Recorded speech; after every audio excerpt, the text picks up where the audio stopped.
Fil-ġranet li ġejjin se tinfetaħ sejħa għal proposti għal proġett artistiku li jfakkar il-memorja ta' Jake Vella. Dan tħabbar mill-Ministru Owen Bonnici u mis-Segretarju Parlamentari Alison Zerafacivelli meta żaru Open Day fis-siti ta' Ardalamu Borċin-Nadur. Din l-inizjattiva qed issir f'kollaborazzjoni mal-Kunsill Lokali ta' Birżebbuġa u preżenti kien hemm il-ġenituri ta' Vella. Mela aħna bħala ġenituri napprezzaw ħafna l-legat li ħalla Jake għax nemmnu li ġie apprezzat.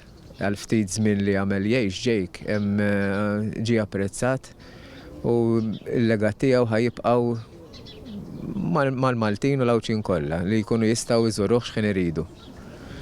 Grazzi wkoll min-naħa tiegħi.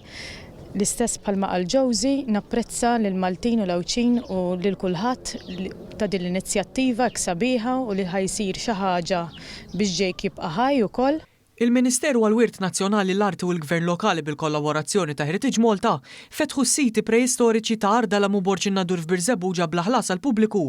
B'mijiet ta' nies laqgħu l-istedina biex jiskopru aktar dwar il-preistorja ta' pajjiżna. Il-Ministru Bonnici esprima s-sodisfazzjon tiegħu dwar il-kontribut tal-komunitajiet lokali fil-promozzjoni tal-wirt kulturali ta' Malta.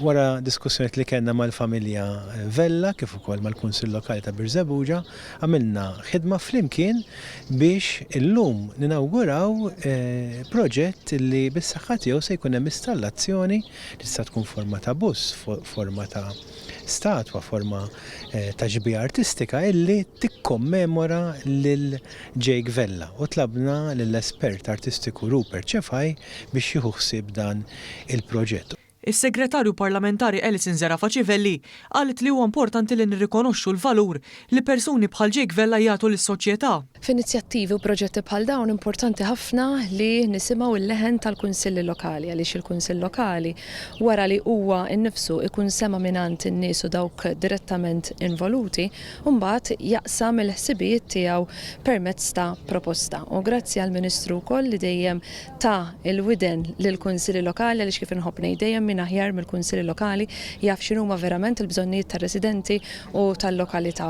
Waqt l-Open Day inġabru donazzjonijiet lill-assoċjazzjoni għall-annimali abbandonati.